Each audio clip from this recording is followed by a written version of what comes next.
اکیلا آدمی فرض نماز کیسے ادا کرے گا، یعنی تنہا آدمی منفردن فرض نماز پڑھنے کا طریقہ کیا ہے، پوری جانکاری انشاءاللہ اگر آپ اس ویڈیو کو دیکھیں گے تو موٹے موٹے مسائل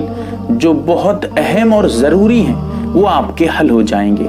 مردوں کے لیے بھی یہی طریقہ ہے، عورتوں کے لیے بھی یہی طریقہ ہے جو ابھی آپ کے سامنے پیش کرنے والا ہوں۔ سب سے پہلے اذان اور اقامت کا مسئلہ سمجھ لیتے ہیں۔ عورتوں کے لیے اذان اور اقامت کا کوئی مسئلہ ہے ہی نہیں، یعنی انہیں نہ اذان دینا ہے نہ اقامت کہنی ہے، کچھ نہیں ہے۔ مردوں کے لیے یہ مسئلہ جو ابھی ہے اذان کے لیے، محلے کی مسجد میں اگر اذان ہو چکی ہے، نماز ہو چکی ہے، اس کے بعد آپ گھر میں یا کہیں اور کسی اور جگہ دوسری جگہ نماز ادا کر رہے ہیں فرض نماز، تو ایسی صورت میں اذان اقامت نہ کہیں گے تب بھی نماز آپ کی درست ہے، لیکن بہتر ہے کم سے کم اقامت کہہ دیجئے، اذان کہنے کی ضرورت نہیں ہے۔ لیکن اگر آپ ایسی جگہ ہیں جہاں مسجد نہیں ہے، بہت دور تک مسجد نہیں ہے، یا ایسی جگہ ہے جہاں پر مسجد کی اذان کی آواز آپ تک پہنچتی نہیں ہے، تو ایسی صورت میں آپ کوشش یہ کریں کہ وہاں پر اذان بھی دیں اور اقامت بھی کہیں، دونوں اذان بھی دیجئے پھر اس کے بعد اقامت کہہ کے نماز پڑھیے، یا کم سے کم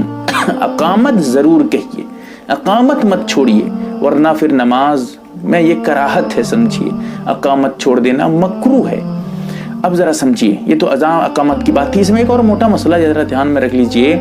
اگر آپ مسجد میں فرض نماز ادا کر رہے ہیں، کسی وجہ سے آپ کی جماعت چھوٹ گئی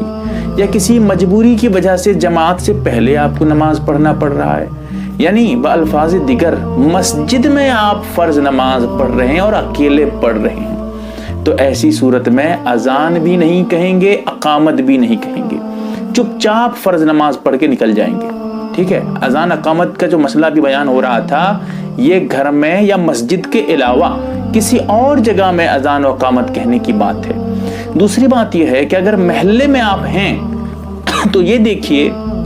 اذان تو ہو چکی ہوگی، اذان دینے کی ضرورت نہیں ہے۔ اگر اذان ہوئی نہیں ہے محلے کی مسجد میں تو اذان دیں گے، پھر نماز پڑھیں گے آپ اقامت کہہ کے۔